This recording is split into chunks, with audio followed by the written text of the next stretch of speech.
Alejandro San Martín, docente de la Universidad Andrés Bello, magíster en medio ambiente. Este es un tema que pidió tratar aquí doña María José Benavente. ¿Cómo estás, Alejandro? Gracias por atendernos otra vez. Bienvenido a Buena Costumbre de nuevo.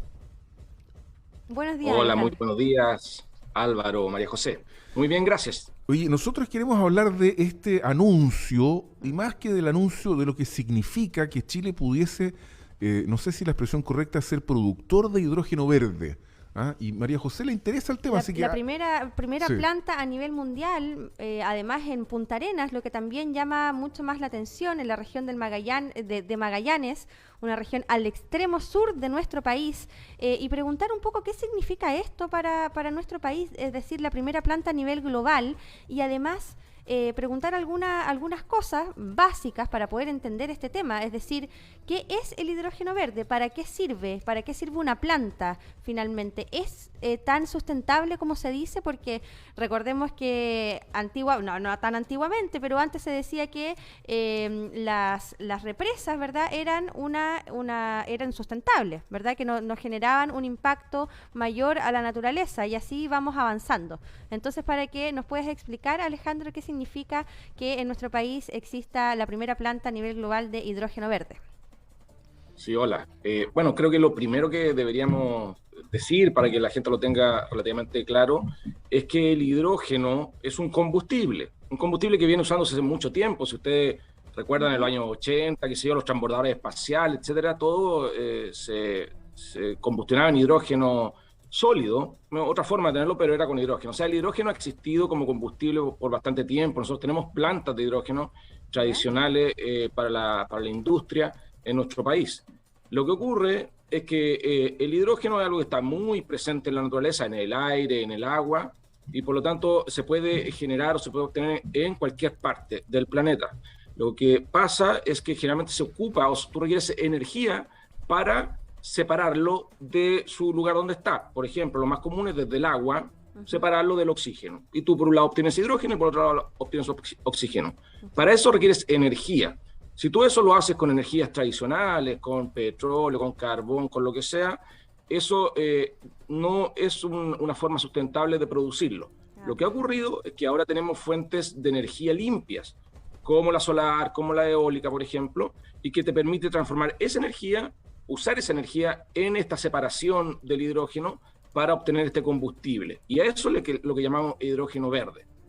Entonces, por ejemplo, la construcción de la planta en Magallanes responde a que tenemos fuertes vientos en Magallanes y toda la energía eólica de esos vientos lo vamos a poder utilizar de obtener este hidrógeno. Entonces, vamos a tener un combustible líquido en este caso que va directamente a la combustión de los motores. Eso es lo segundo importante decir. Generalmente, cuando nosotros hablamos de energías limpias, y nos imaginamos la solar, la eólica, todo eso va a energía eléctrica. Pero la energía eléctrica es aproximadamente un cuarto de toda la energía que nosotros consumimos en nuestro país. Todo el resto es del transporte más bien, o una parte menor de combustión directa como la leña y el gas natural. Entonces, esto es muy importante porque viene a reemplazar al principal combustible, que es el petróleo, claro, que ocupa aproximadamente el 75% de nuestro consumo final de energía. ¿Y qué significa que se extraiga de la atmósfera el dióxido de carbono? ¿Esto es parte del proceso?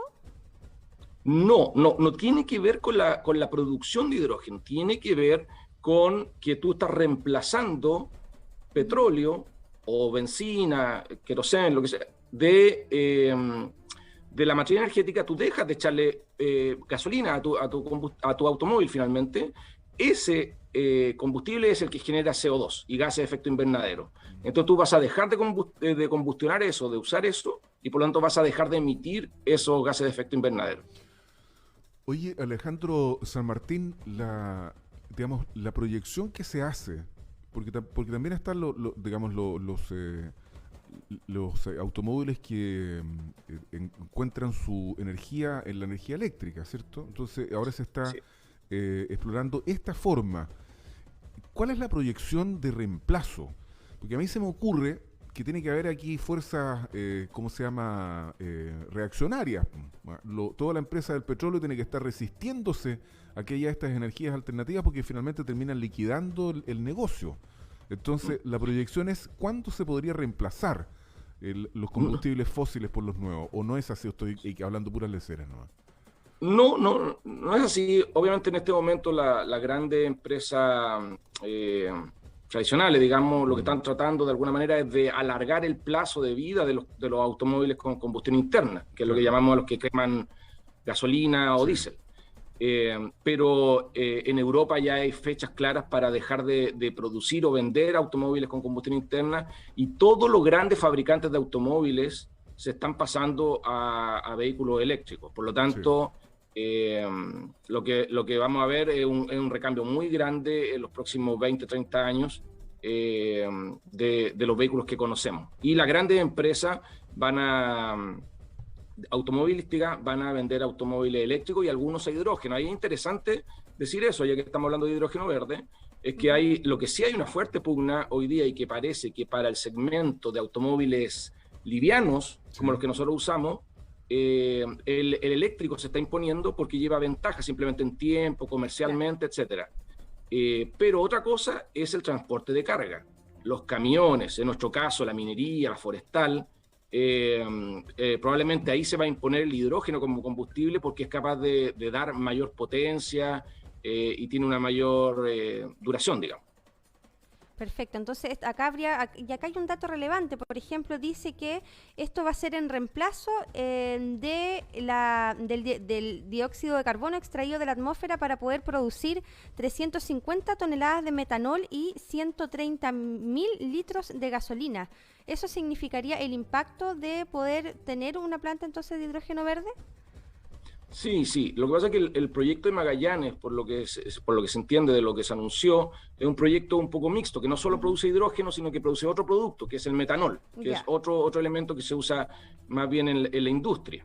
¿Ya? Entonces, por eso ellos sí capturan algo de CO2. Pero una planta de hidrógeno verde pura, sin metanol, lo que hace es reemplazar básicamente combustibles que sí emiten CO2 al ser combustionados. Claro, ¿y cómo ves tú el panorama político y medioambiental en la zona? Porque va a ser la primera planta, por lo tanto, esto también debe generar un impacto ambiental, por más que tenga el nombre de verde. ¿Cuáles son los impactos que genera en la ciudadanía y en los habitantes que ahí habitan? No, haber una planta de hidrógeno verde es una planta industrial donde el impacto está asociado al espacio que se utiliza, a los materiales que se traen, que obviamente eso sigue siendo construido generalmente de manera tradicional, así que tiene cierta huella de carbono, cierta huella hídrica, básicamente en la etapa de construcción. Pero luego esto opera durante décadas probablemente con una relativa baja huella tanto ambiental, digamos. Así que es ver bien el tema de la construcción, que se haga respetando todos los códigos y normas establecidas. Y desde la disciplina medioambiental a nivel global, ¿qué significa para Chile tener esta primera planta? Bueno, por supuesto que es un gran avance. Nosotros hace bastante tiempo que estamos siendo observados por el mundo, primero por la generación de energía limpia, energía solar, eólica. ¿Hay otros países pioneros también en este sentido? Sí, claro, pero nosotros hemos desarrollado en forma muy rápida nuestra energía renovable no convencionales. Y eso como les digo, es lo que permite que hoy día estemos pensando en fabricar o producir hidrógeno verde, porque tenemos una gran cantidad de energía que tradicionalmente se dice que no está disponible en todos lados, ni está disponible todo el tiempo, porque obviamente el sol no está a las 24 horas del día, claro. El viento no está a las 24 horas del día, pero tenemos grandes momentos e instancias en que tenemos una gran abundancia de energías limpias, y por lo tanto una forma de ocuparlas es fabricar, por ejemplo, hidrógeno, que sí lo puedes almacenar. Es un producto líquido, lo almacenas y lo ocupas cuando tú lo requieres. Oye, Alejandro San Martín, entonces uno tendría que concluir que nosotros, los que ya pasamos la barrera de los 50, vamos a alcanzar a conocer un mundo distinto. O sea, porque lo que estás planteando tú, en el fondo, esto del reemplazo del principal combustible que ha movido al mundo desde fines del siglo XIX, se termina, no tiene alternativa. Y la segunda pregunta es un tema súper grande, pero tratemos de hacerlo en un minuto. ¿Estamos a tiempo?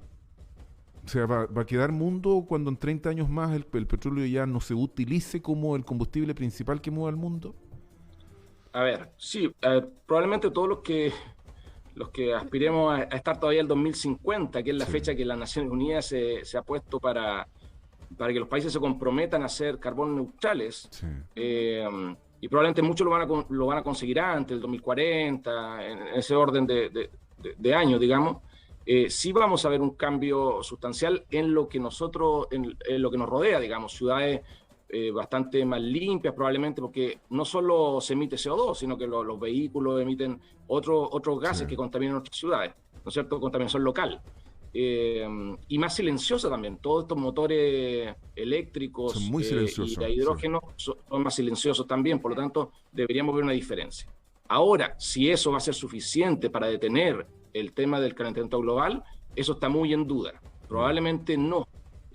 Muchas de las consecuencias ya son Irreversible. irreversibles, como conversamos hace un tiempo atrás, Sí, y perfecto. probablemente ahí es muy importante para países como nosotros hablar de adaptación al cambio climático y tomar medidas para adecuarnos a algunas consecuencias que ya van a ocurrir y están ocurriendo. Alejandro, hay cosas positivas también que yo creo que igual nunca se dicen.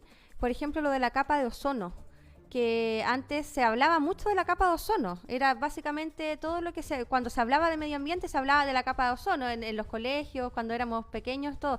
Y yo creo que han habido avances, eso según lo que he leído, se ha compuesto un poco esta capa de ozono en vez de estar tan perjudicada como antes. No sé si esa es una aseveración correcta. Sí, así es. Eso es un ejemplo que siempre se da de buena política internacional y que Claro. logró a través de un protocolo que prohibió el uso de ciertos gases, básicamente en refrigerantes que se ocupaban en aire acondicionado, refrigeradores. Se reemplazaron esos gases que hacían daño a la capa de ozono, y efectivamente se vio una mejora sustancial, sobre todo en los años fines de los 90 y los 2000, en el agujero de la capa de ozono. Por lo tanto, siempre se habla de que la acción mancomunada de la comunidad internacional a través de protocolos puede dar efecto, puede ser resultado. Bueno, Alejandro San Martín, docente de la Universidad Andrés Bello, magíster en medio ambiente, una de nuestras fuentes autorizadas para hablar de los temas ambientales, y te vamos a seguir molestando, Alejandro San Martín, porque nosotros estamos preocupados de este asunto, sabemos que no es el tema del futuro, es el tema del hoy, así que vamos a seguramente molestarte en otras oportunidades para seguir hablando de este tema que además le apasiona bastante aquí a mi compañera María José Benavente. Y yo también la apaño, así que todo muy bien. Muchas gracias, Alejandro. Gracias, Alejandro. Buen día. Muchas gracias, encantado de estar con ustedes. Saludos. Igualmente. Saludos.